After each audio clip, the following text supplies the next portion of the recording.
제가 예전에 수업을 들어갔을 때 이 느낌이 들었는데 지금도 그런 경우가 있는데, 발표하면 발표하지 않는 친구들이 있어요. 발표하면 발표를 전혀 하지 않아요. 일어나지도 않고 발표도 그렇게 계속 안 하면 나중에 중학교 가든 고등학교 가든 네가 많이 손해를 볼 수 있다. 또는 회사를 가더라도 네가 어떤 것들에 대해서 브리핑을 하거나 발표를 해야 되는데 그런 것들을 못하게 되면 더 많은 손해를 볼 수도 있다. 뭐 이런 것들부터 해가지고 여러 가지를 얘기해도 실제로 꿈쩍 안 해요. 입을 전혀 열지 않는 아이들이 점점점 늘어나고 있어요. 그럼 선생님이 그것도 한두 번이잖아요. 그럼 그 아이에 대한 발표를 권하지는 않는 그런 상황들이 벌어지게 되는 거죠. 아니, 안 그러면 굉장히 계속 그 아이하고 실갱이를 해야 되니까. 그 아이는 꿈쩍도 안 해요. 근데 그 아이가 원래 말이 없느냐? 그렇지가 않아요. 쉬는 시간이면 다른 아이들하고 얘기 엄청 잘해요. 근데 발표나 또는 다른 것들을 요구했을 때 전혀 안 한다는 거예요. 그럼 이 친구는 어떻게 그런 행동들이 몸에 익었는지를 되게 고민을 해본 거죠. 근데 이게 학교에서든 집에서든 굉장히 많이 강화가 됐다라는 거예요. 그 아이에게. 근데 고치기 되게 힘들다라는 거예요. 지금.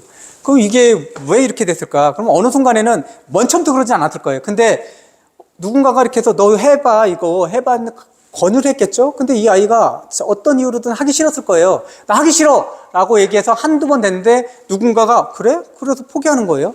시켰어? 하기 싫어. 포기하고, 시켰어? 하기 싫어. 포기했어. 이런 것들이 여러 번 되면 그 아이는 그런 행동들이 강화가 돼요. 그다음부터는 누가 와서도 얘기해도 아, 나는 버티면 안 해도 되는구나 라는 것들을 자기도 모르게 학습하게 된다는 거죠. 그런 아이들이 점점 많이 생긴다는 거예요.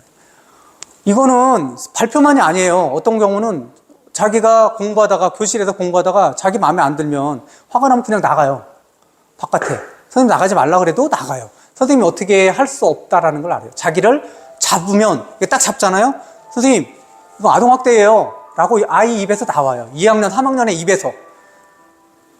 그리고 저희 몇 년 전에 신규 선생님이 남자 선생님이었어요. 그 아이가 막 뭐라 그러니까는 너 자리에 앉아. 여자애 3학년인데 앉아라고 이렇게 팔 잡았는데 선생님 성추행으로 고발할 거예요. 딱 그러니까 이 신규 선생님이 굉장히 놀란 거예요. 그리고 이렇게 쫙 도망간 거예요. 그다음부터 이렇게 하겠어요? 못 하잖아요. 어떻게 제지할 수 있는 방법이 없다니까. 사실 교사에게는 어떤 교수법이든 뭐 여러 가지 방법들이 있어도 실질적으로 수단이 없어요, 거의. 그리고 그런 것들도 부모님들이 이거는 아동학대 아니에요 라는 얘기들도 너무나 많이 아이가 알고 있기 때문에 아이도 똑같이 한다라는 거죠. 그래서 이게 정말 아이들이 뭔가를 교육적으로 해야 되는 행동들을 버팅기만 안 하는구나. 강력한 무기가 됐다라는 거예요.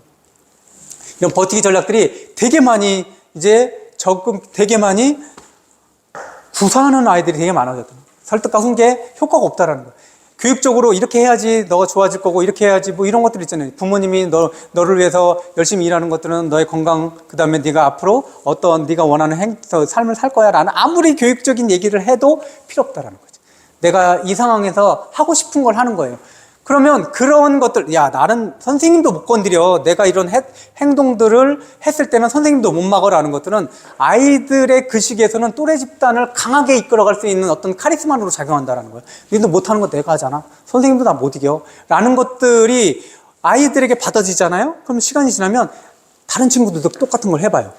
그러면 그 또래 집단에서 그런 행동들이 쉽게 퍼진다는 거죠. 그러면 그 반 자체는 교실 분계는 쉽게 일어나더라고요. 그 뒤로는 선생님이고 누구도 안 된다라는 거예요. 그럼 그 아이들이 학년이 올라가면 부모의 통제, 선생님의 통제가 아니라 그 또래 문화가 만들었던 그런 행동들이나 그 또래 문화가 만들었던 어떤 행동들이 그냥 주류가 되는 거예요.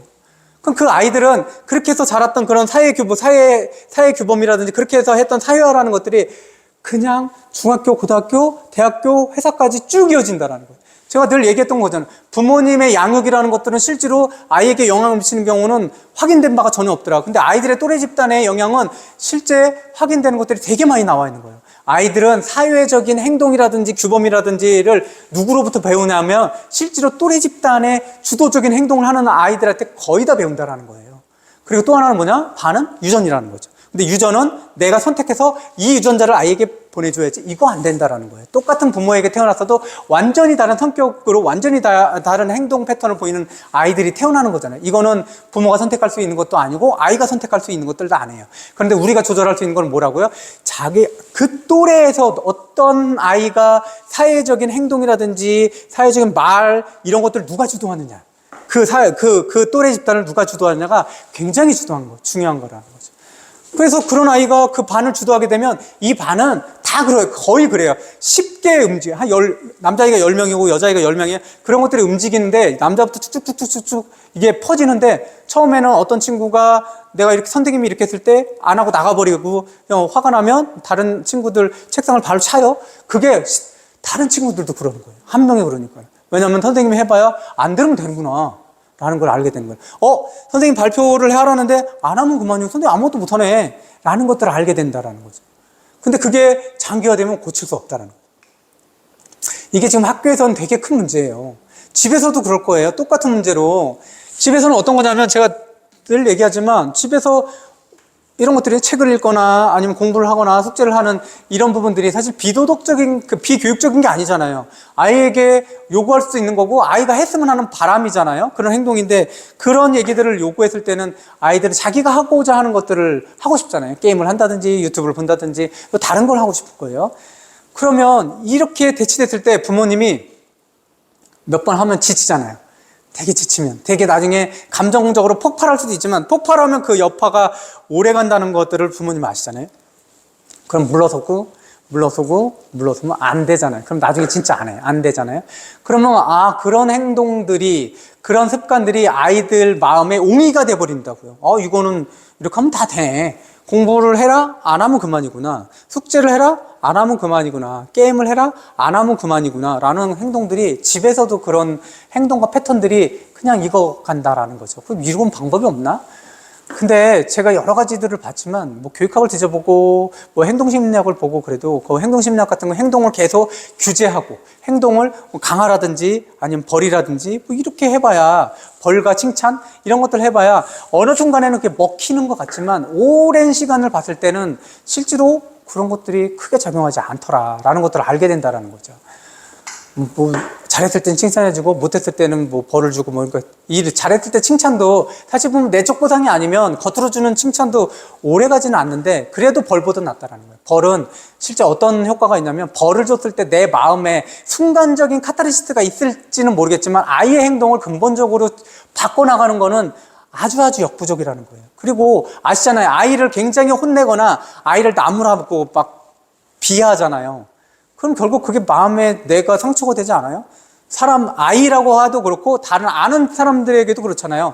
마음에 안 맞으면 실망스러우면 그것들을 막 퍼대면 어때요? 결국 내 마음이 크게 상처받잖아요.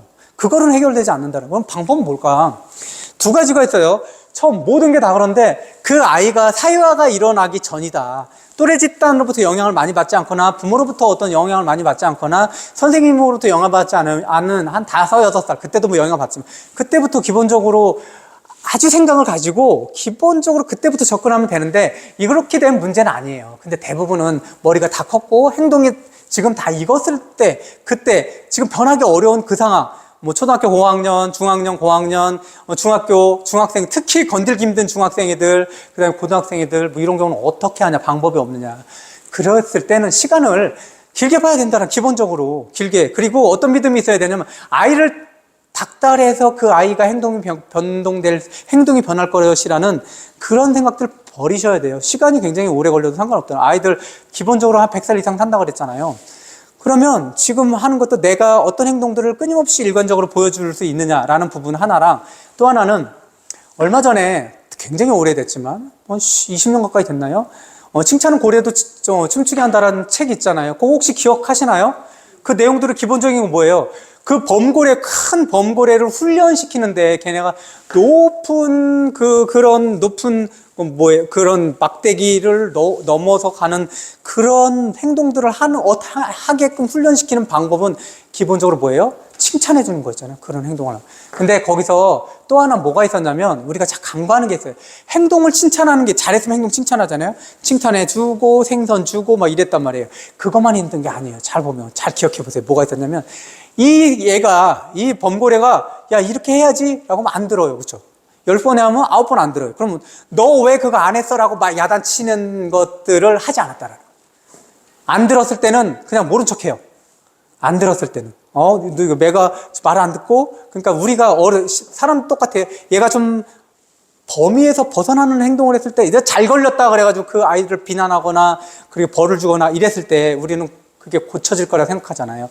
칭찬 고래도 춤추게 한다라는 것 중에서는 되게 중요한 것들은 뭐냐면, 그 고래가 말을 듣지 않거나, 그 고래가 특정 행동을, 원하는 행동을 안 했을 때 어떻게 하냐면, 안 보는 거예요. 그 고래가 잘못된 그 지점에 대해서 시선을 돌린다는 거예요.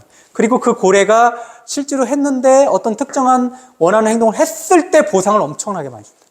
그래서 그 특정 행동을 강화시키는 그것들은 많이 지금도 유의하더라. 속은 어마어마하게 터지겠죠. 아이가 한 달이면 한 달 내내 게임을 할 수도 있어요.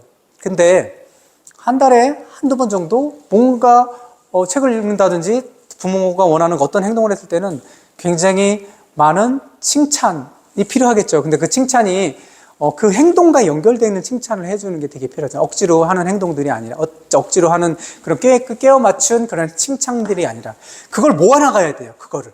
그러니까 되게 중요한 거는 그 아이가 게임에 되게 빠져 있어요. 되게 빠져 있는데 우리는 이거잖아요. 근데 게임 빠져 있는 것을 부모로서 얘기 안 하면은 우리는 뭐예요? 책무를 다하는 거 아니지 않나? 이런 행동들이 아이에 대해서 방관 아닌가? 라고 생각을 하잖아요. 근데 실제로 그 양육가설이나 이런 책을 보면 부모가 아이에게 또 그런 것들을 하지 않는다고 해서 아이가 비행청소년이 되거나 이런 근본적, 이런 연관성들은 없다라는 거예요. 좀 장기적인 관점에서 그럴 때는 조금 외면해 주시고 좀 시선을 피하고 속 터지더라도, 그리고 우리는 일관되게 아이가 갖출 수 있는 그런 행동들을 일관적으로 보여주고, 그리고 아이가 어쨌든 10번에 한 번 또는 100번에 한 번이라도 원하는 행동들을 했을 때는 그 부분에 대해서는 어떤 다른 조치, 대단하구나, 자존감이 올라갈 수 있는 그런 행동들로 얘기들을 계속 해주면, 그게 카운팅이 한 달에 한 번이었다가 뭐 나중에 1년에 10번 정도 되면 그 조금씩 움직여 오더라. 그렇게 하는 것들이 되게 필요하고, 아이의 손에 언젠가는 책을 쥐어지게 하는 게 되게 중요하다는 거예요. 그래야지 스스로 자기가 인생을 살아가는데 필요한 것들을 스스로 전략을 세우는 것들, 거기까지 가게끔 그 징검다리 또는 징검도를 놔주시는 게 되게 중요하겠더라. 한 번에 바뀌지 않는다라는 거, 그리고 부모의 차분한 태도를 유지하는 거 되게 중요하죠. 아이의 속도를 존중해 줄 필요가 있어요. 지금 대부분 고민하시는 부모들은 그런 것들, 양육에 대해서 내가 내 책임 아닌가? 또는 우리 부부의 책임 아닌가? 이거에 대해서는 조금 더 자유로워질 필요가 있는 것 같아요. 그렇게 해서 아이가 버려지지 않는다라는 거예요. 그렇게 생각하지 않으셔야 되고, 거기서 좀 더 자유로워지고, 우리가 부모, 아빠나 엄마가 어떻게 했을 때 우리 가정이 더 행복할 수 있을까에 그 행동이 집중되고, 그 행동이 아이에게 계속 노출되게 해줘야 된다는 거죠. 그리고 아이가 실질적으로 우리가 원하는 행동을 했을 때는 좀 따뜻하게 맞아주고 칭찬할 수 있는 분위기들을 유지하는 거, 그리고 언젠가는 아이가 책을 읽는다라는 것들에 대한 믿음, 그리고 책을 읽게 하는 그런 노력들은 끊임없이 되게 해주는 것들이 되게 중요하더라. 시간이 지나니까는 결국은 아이들이 책을 읽어요. 그 모습만 보여줘. 그것들은, 그 믿음을 버리지 마세요. 그 시간이 언제 올지는 모르겠지만, 우리가 그렇다고 해서 그게 5년 동안 기다린다고 해서 그때까지는 되게 오래 걸린다고 생각하지만 실제로 그렇지 않더라.